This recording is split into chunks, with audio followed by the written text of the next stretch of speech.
तर पुण्याच्या चासकमान धरणातील पाणीसाठा चिंताजनक पातळीवर पोहोचलेला आहे। धरणामध्ये अवघा 6.25% इतकाच पाणीसाठा शिल्लक राहिला आहे।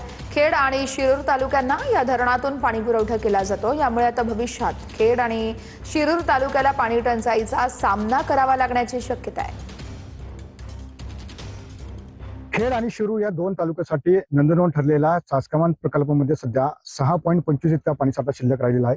कारण की ज्या पद्धतीने पाहिले की सध्या या परिसरामध्ये मोठ्या प्रमाणामध्ये उष्णताचा पारा या ठिकाणी पाहायला मिळतोय। मोठ्या प्रमाणामध्ये ऊन आहे आणि याचमुळे या ठिकाणी ज्या पद्धतीने पाहिले की पाण्याची पातळी आहे ती दिवसेंदिवस घटत चाललेली आपल्याला पाहायला मिळते। कारण की पावसाने जर उशीर केल्यास परिस्थिती आणखीन बिकट होण्याची शक्यता सध्या शेतकरी आणि नागरिकांमध्ये त्यामुळे चिंतेचं वातावरण आपल्याला पाहायला मिळतं। कारण की 8.54 TMC क्षमतेचं हे चासकमान धरण आहे आणि खेड व शिरूर तालुक्यातील सुमारे 50,000 हेक्टर क्षेत्रासाठी सिंचनाचा मुख्य आधार हा मानला जातो। त्यावर अतुल सामी सुंदरे, मराठी, चासकमान, पुणे।